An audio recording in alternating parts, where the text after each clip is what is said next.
Alright, so this is the Windrider 737. This is the left, or the port wing, and I'm going to be cutting out the flaps today. So this is the underside view, and what you'll see in the bottom is you've got two lines. You've got one line quite deep in, one line not quite so deep in, and they end up, the line that's not so deep in ends up at a bit of a T-joint here, which goes off then up on towards where the engine is and the gear mount. This inside line is the line that I'm going to be cutting on first. So I'm going to be making a cut from here all the way up to this point here, and across through the flat fairings, all the way down to where the aileron is, and then I'll be cutting on the inside of this little part here and leaving that part free, so it sits between the ailerons and the flap. And I'll probably just reinforce that with something a little bit later on, otherwise it'd be a bit loose. What we'll do, we'll be cutting from the bottom, just straight up across, and then down, just using a X-Acto knife with a nice sharp surgical blade on the front. And in order to make this cut, what I'm going to do is just make some very small incisions just along the line here, getting deeper and deeper as I go through.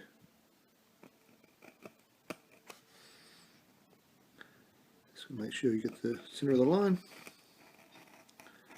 and the knife down in one nice straight cut. Go a little bit off, doesn't matter.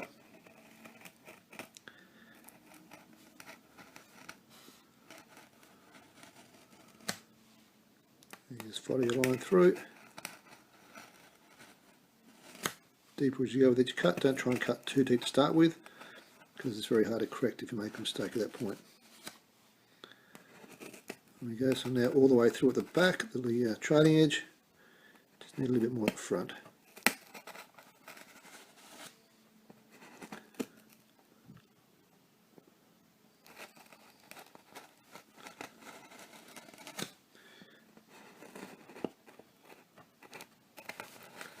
Okay, so I feel I'm getting pretty close, so I'll just turn the knife around,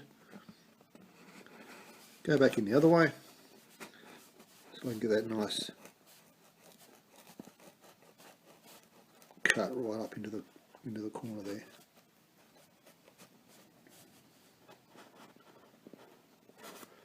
And there, that's the first cut made. Second cut, then I'll be following the line along through here. Once I get to the area where the flat fairing is, there isn't a line there at all. So all I'll do for that is just place my ruler along the cut edge, and I'll use that as a straight edge to make sure I get a nice clean cut that's lined up through the flat fairings as well. All the way to the end. Get to the end, I'll do the same to the other end. Just cut down through along this line to then remove the flap. But what I will do is I'll cut about halfway along through the main section.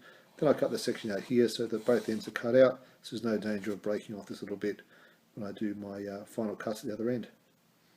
I'm only using my iPhone, so I hope the quality is alright, and I'm not going to make the big long cut holding an iPhone in one hand and trying to cut the other, so I need two hands to do that. So I'll talk to you later. Okay, so I've made the cut up from the trailing edge to the inboard part of the flap, and I've done that on both ends now. So I see there that that piece there is loose from the edge.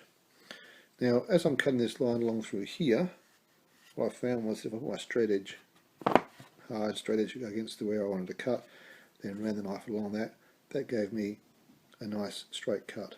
It's pretty important though when you are cutting to make sure that the knife is perpendicular to the surface. You don't want to be cutting that way, and you certainly don't want to be cutting that way where you're cutting in the wing. I guess you're going to cut one way off centre, it'd be better to do it back towards the flap because that's going to be rounded out anyway. But good practice to try and keep your knife upright as you're making your cuts. As you're going along, you know, it can sometimes be a little bit difficult to see where you are. I find that if you cut both ends off, you can just give a little bit of pressure there and you can see a bit of a gap opening up. That'll then show you where your cut is, and that's a good line to then put your knife back in and just to gently keep gliding the way through. So what I do with this is just keep gliding through. I'm not sort of forcing the knife through, which could lead to gouging through and having the knife twist. Just taking it gently, taking my time. Looking over from the top, you can see where you've cut through.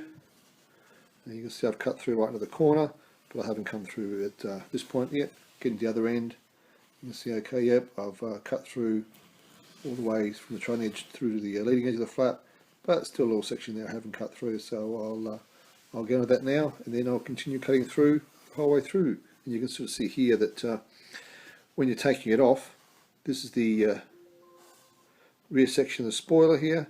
This is where the flap cut is, and so the top section and the bottom section don't line up. Don't worry about that, because later on I'll remove the back section of the spoiler here and put in my own spoiler. Okay, I'll keep cutting.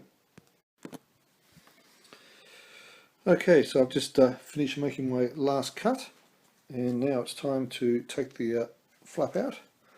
So we'll just see how that goes. So it's one-handed here. Just gently back it out. Don't rip it out, just in case you've left a little bit. To take it very gently, very easily. And so you'll see here, nice thick section of the wing left behind. Little piece there that sits between the flap and the aileron. And the flap itself has come out quite nicely. So I'm pretty happy with that as a cut. And so looking at the top of the wing there, you can see, yeah, I've got that little bit of aileron, a little bit of a spoiler left there.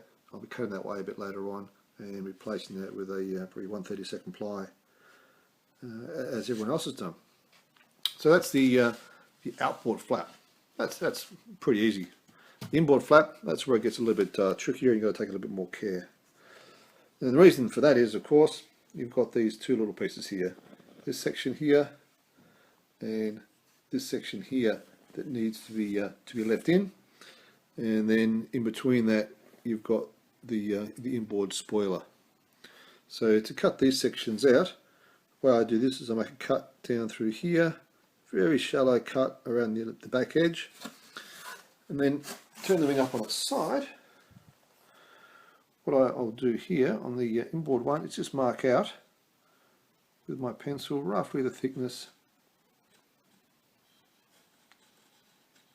that I want that to be, and then I'll be making knife cuts in through from the edge here all the way along, making a knife cut down through here, shallow, deep at this end, little sort of nick across the end there, very shallow. And I'll probably have to get the knife blade out of the knife to do the right in the inboard section. And so what I'm trying to do is just cut enough along here and down here just to loosen that section up. And then after that, I'll be cutting down through the rest of the flap there, and then cutting in from the underside to go and release that piece there from the rest of the flap. And then that should fall away nicely.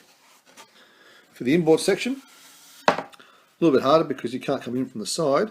So what I do there is I take a section of this out, probably back to about here on a shallow angle, and that gives me just enough to get in there and take the under section just to separate that from the two.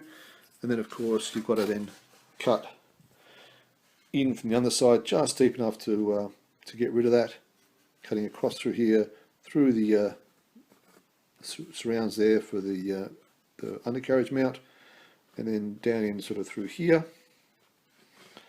and cutting it across and through is pretty easy. But when you get to this section here, right in the inboard section, just take it nice and slow, making small cuts, using the freedom you get from cutting the flap out from elsewhere. Just to wiggle it gently around here to find out where the sticking points are, and then just gradually cut those away until the inboard flap comes free as well.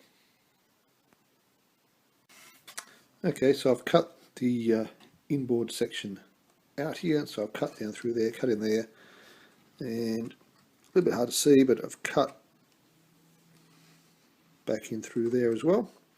So this piece now is only attached by the back section here. So following on from that, I'm then going to start making my cut down through the top of the flap, in through there, and so the knife you'll see just coming out the bottom there. Don't know if you can make it out in the phone, but It's that sort of blurry blob right in the center there. And as you can see, it's sort of just a little bit inboard of where the line is. That's okay though. That'll leave the engine, the cell mount, nice and free. Anyway, I'll keep cutting through, and as I cut through, so you get to where the engine mount is, pardon me, I'll be using a longer knife there, and I'll be cutting through always down from the top at this point until I get to the edge here, and then I'll start sort of doing a bit of slicing of the side here, and then going in at a very shallow angle to try and cut this section here out, but still leave the flap underneath, because obviously once the flap comes down, we want flap to be underneath this section here. This is just the top part of where the spoiler sits against this part. Anyway, I'll keep cutting. So as you can probably see now, I've cut through the line on the top. I cut down from the top through to the bottom, made my mark along the inside edge here, and I've now, as you can see, got the flap loose, so that it's loose from there. Looking at it from the underside, okay, so the bottom line's coming through here, just a smidgen in front of the pre-marked crease line that Ming put in, and clear of where the engine cell will sit. That goes right through, up and over. If I just pull out a little bit, give that wiggle, you can see how it opens up and makes the hole nice, clearly defined. And then sort of cuts through into the top of the where the retracts will sit. And so now I've cut a bit of a chamfer out from here, and then with my knife I'll be going in at an angle, trying to get a little bit deeper as it goes through, not too deep, and then cutting that right back in along this edge here through to there, and so undercutting that as I go through. And then from the other side, got the cut pre-made up to the point where it goes, meets up with that part of the shroud. I'll then be cutting through there, and then progressively cutting deeper into here to then free that part up. And this is where you just got to take your time, wiggle the piece around a bit, try and open up a bit of a hole, put your knife in at different angles to get it clear, and after about 5 minutes of just steadily working your way through, you'll have it out. Finished cutting the flap away with the last inboard section here, just making general cuts on either side to work it out. As I was doing it, I was just giving it a bit of flex to look inside, see what was going on, and then the flap just comes away, and you're left with the two little tabs that you're after. There it is, and the flap. Inboard flap piece itself. As you can see, it's got that nice curve to it, and then what you need to do, of course, is take out this big section here. The way I do that is I get my my big knife out and I slice it from the top down through, taking thin sort of onion-like layers off. Then when I get to the bottom, I lay the knife flat against the outside edge here, and then just gradually slicing off until I get the profile about right, and then I'll finish it off with a little bit of sanding. Leaves this with the wing cut out with flaps ready to put in. So for those of you who are still yet to make your Windrider 737 or have one and are thinking about doing the flaps, it's all pretty straightforward. Just got to make sure when you cut, you take your time, you don't rush through, and yeah, looking forward to doing the rest of the build. This is the first part of my build, cutting the flaps out. Got a long way to go. But anyway, that's my little set of videos on how to do the flaps on a Windrider 737. Cheers from Stephen.